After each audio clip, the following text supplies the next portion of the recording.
Ibima, cái đâu đấy? Hả? Bố nâng đâu có là cái tôi rồi nè. Hey mama nào nè. Hay mà, Ibima, ai đi ngã sai na hay là bani, angang se, lâu bữa sắp thiên anh hay đana. Lão, Ibima, nuôi na bada kata ni wa hay cái đó. Hình cha bim sa.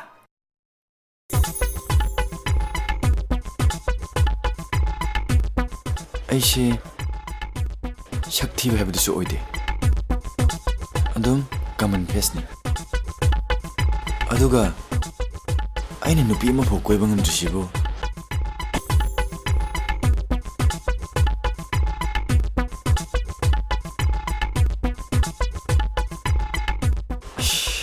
Aina marona ma wari sana ba hitabne. Kanade hayingdi Tanu shude chalaga wa khara tana da biat yare Gari ne na tong sina mot ki sina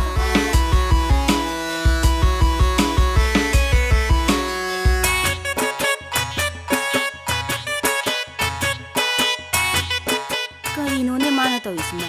hantu e nali hanjil e nali Karino tawi dubo ngahak le daga hantu e nali hanjil le nali Karino tawi sibo Nangi bai se khajadana adum leire ngasai digi sak sa sena ko sibu tabi drabo ngasai digi angang se skun se pagi sak sa se haiduna ngai duna leire ta da gai gari se nan dana adum leire bani ne Hey sa thong ne nang kari khangge Karino ni sigi nupa sibo sak sa si haidaga syam saugala isibo nang na ne tuang ma matam da ni ni yeng kana bani ne Ho pam dare sang ngasi la o haiba sak che charo si haiba Gari sina ne lang trik lang ngadi Gari da wona yeng ne re dana O phajare la o angai skun se pathenga ni sak sa tho si la o haiba la o Hoi sak to namam cha loi cha ro solo nang kai khangge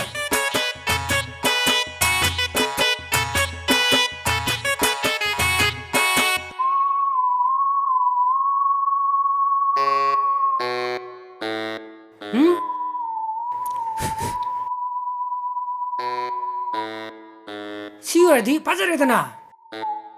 Tanu she Kata de chatino gari gate thumi sibo Hey sono Sano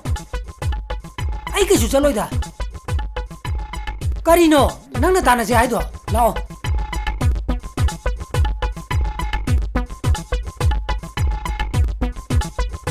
Masi angang ina ingon da haining du Karino Sat hairo nang na ingon da haining du Karino sat hairo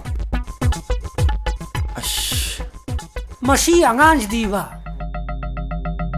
Adu Karino nang na tana se ai jibo Tanu shi khangde da wari shi hodo pi kai ji ithak thongda pakhang shagi wari sibo Kariba pakhang le shagi wari ba koi ba tanu shi kamay hodo teno khan bada idi nupi amata koi gina so khali adubo kamay hodo teno ba ai tanu shi ga tanagina laini apa manung piler so phondo busungam de mobile sumda paide khangre ra tanu shi kamai to duno tanajagi na tanu shimrak de laini Minai ai adu ga sai na haira ne si khangam ni adu ni ba tanu shi kamai to shi haino ba nupi da nungsi phongdo busungam da ba hoi mobile su pai da ba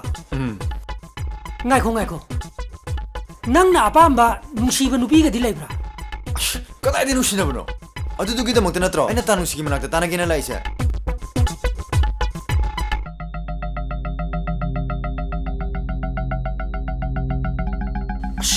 kai khalino ai ne manung dam ta changu gi nang ne hayang lao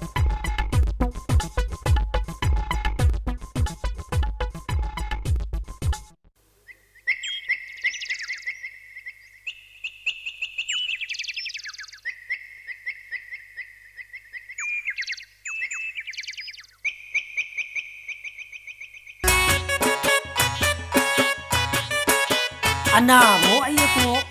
까리 까나다다 헤이 로이드르 넌거 로이리 통나기 단웅씨 그다지 짓더노 예 나타이 마세 음 마땅 가라 아마 밤에 탐무게 예 그이게 모이 마마도 나레는 파울라이네 오 단웅씨다 왬타기는 라프네바 마타 아마 이차차다 그럼 도이다 잘라시라 이마도 그냥 그는 건데보노 이붕어 얌 까나 ngamdababudi nateda 양 건능 감다부부디 나테다 이쌈점나 캔서니다 잘라시다 호이다 자식게 돌아게 안감도 그다이 담아먹게 오 ngasai gate thokhrabane 나때 아이나 하이버디 우부 문ung다 갑슬라면 바이미 오 ngasai gate leire haiba kari nu pa na sibo aibo 아도 사노 낭기 와리도 아이 하다가네 땀나 사나지 호이 낭가를 묵고 호이 아이 너희는 때문에 팔라우남도 팅고게 아이 팔라우 할게 이붕어 강아봐 딸리 하고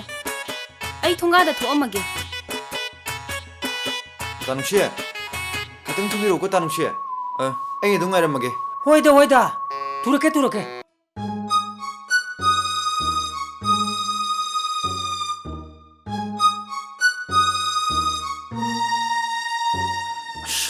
딸래 나랑 중아이 나시 중아이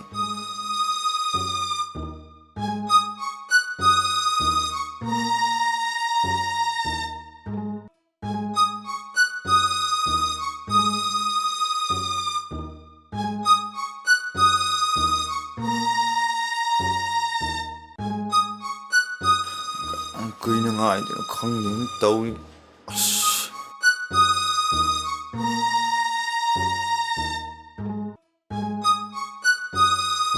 아씨 hꯧ직 파워 락디니 다능씨 아씨 이 좀 됐을라게 하영 오이나 라게다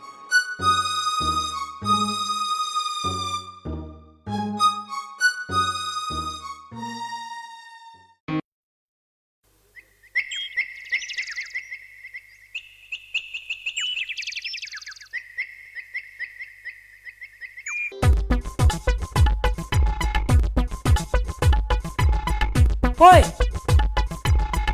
혹시 봐봐 돈 먹었더리도 나쁜 시도 미워 로이덤니 가봐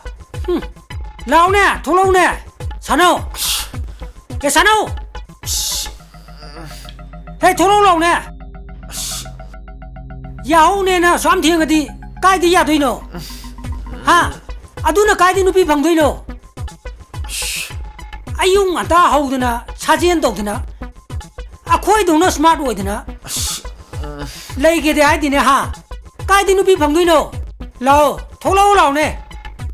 떠우리지가 비범다 지가 누비가 저 보이기가 이건 따우라고 트라우지는 그이는 까이디는 다능씨 아이 뭐 까이디는 비코이드노 아두 꼬이나 바나 나랑 다능씨 막달라 다능씨네 이때 마틸로네 사크가 손주 할락때 에이 좀 할랍네 헤이 셋다 낭나 아빠마도 아이고도 그때 들려가 따오 아이는 낭기 아빠마도 로이는 심기네 아빵뭐 아이 내 깜짝도 강대 깜짝도 하이때 다능씨는 그래 셴비워봐 호이 아두기도 먹더니네 아이는 라이세 아빵 호이 चलो नमाय नमितो ताथोगा थोलो चलो होय dress का दो खर ना लगा आई की युमद लाओ खाबा होय लागे आई गायर मदम ने होय लागे कुइरा कनो ससर लागदम निको होय बा लागे बा ओए तूने लाओ को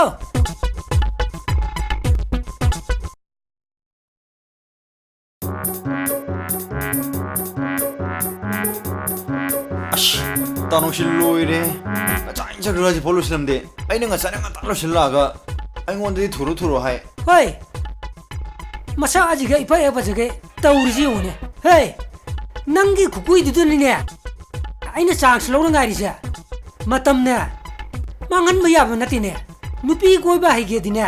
से सिपायो लंगल्लु अदो तानोशी लो सिलरोबा आइ सिलो सिलागे बा ꯍꯣꯏ ꯑꯩꯗꯤ ꯉꯁꯥꯏꯅ ꯂꯣꯏꯁꯟꯗꯅ ꯂꯣꯏꯔꯕꯅꯤꯅꯦ 이루 마이타자드나 로이는 로어버니네 아이네 해는 너원의 더와 여림니네 강아봐 낭디 술락대 아이네 가리도 되노 미얀마람 다포티 안돼디 찔러지 다롱씨 하세 낭부 가리게 더 보이브로 아두 하우데 해다 다롱씨 세세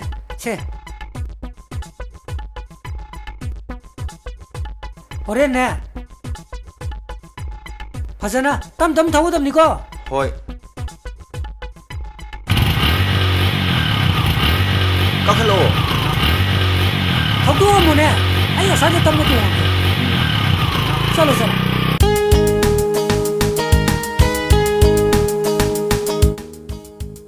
아씨 다롱씨 너삐 몸 딸락대다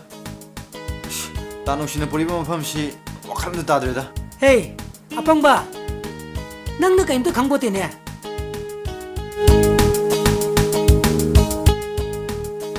아이는 레링이드네 낭기 바나바 노이는 신니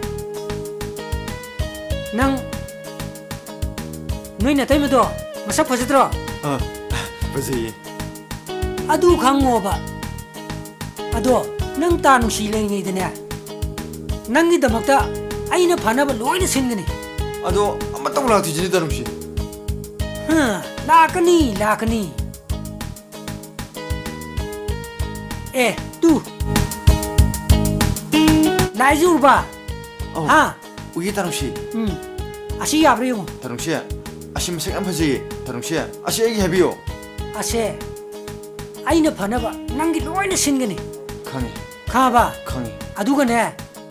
낭 시다 숨내려 먹고 호이 아이기 둥이 나라 빠야로 강해 가봐 강해 다롱씨 에 낭디 가이자 로이바 아야 살루게 떠오네 낭 따누시 강들어 강금 떠오래 다크래 핫게지 로이 가이도래 아도 낭기 와루 범래 에 그리와는 하이세 ngasi디 하베야데 에 그럼 간다 하이두바 하이앵네 망랭기 파스푸드 라오 낭 락터바 야를고 분케하다들데 쿵 따라마토이다 어 아잉가라마게고 하이 수업에 야로 서이라 아이샬레 하이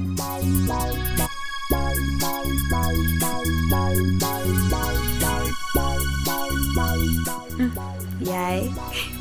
하체 까이리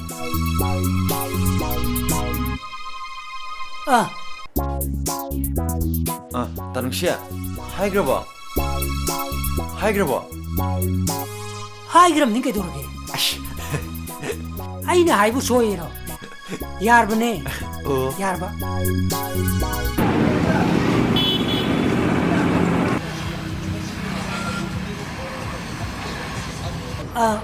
아시지 계시 버스더라 버지 다롱씨 너원데 짭짜니 아시 신문디 버지 말래 다롱씨 안텔리 셀러니 다롱씨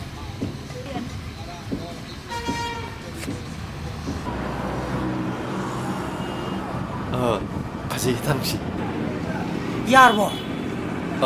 야예 박시에 들어오세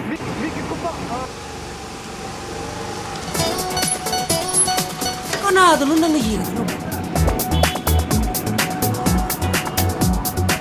와우, 시리안 푸세해. 시기지게 제 까비게 봐. 시기게 제 까비게 해보니, 할마. 너무 알아보, 너무 따져. 따져야 할 시기게 제 까비게 해봐. 버지 알리 샬라 왜 인게 거?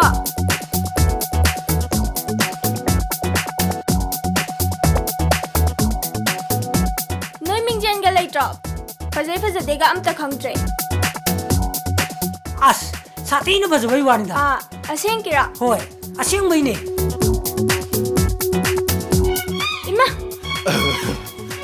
버지 저렇게. 다다. 아도 시지게 제 까비게. 아도 남부지게 깨야 밤게 시시당. 낭 누부 밤디 러우로 가이노 아도 까비게 해봐. 오호호 ꯅꯪꯅꯕꯨ ꯄꯥꯝꯃꯗꯤꯅꯦ ꯁꯦ ꯄꯨꯖꯈ꯭ꯔꯣ ꯀꯩꯅꯣꯅꯦ ꯃꯥ ꯍꯥꯏꯁꯤꯕꯣ ꯑꯁꯦꯡꯕꯒꯤꯅꯦ ꯁꯦ ꯑꯩꯒꯤ ꯗꯨꯀꯥꯟꯅꯤ ꯂꯥꯛꯄ ꯁꯪꯗꯦꯅ ꯑꯩ ꯃꯔꯛꯇ ꯂꯥꯛꯄꯩ ꯋꯥꯅꯤ ꯑꯣ ꯖꯦꯀꯦꯠ ꯑꯅꯧꯕ ꯍꯦꯛ ꯂꯥꯛꯄꯒ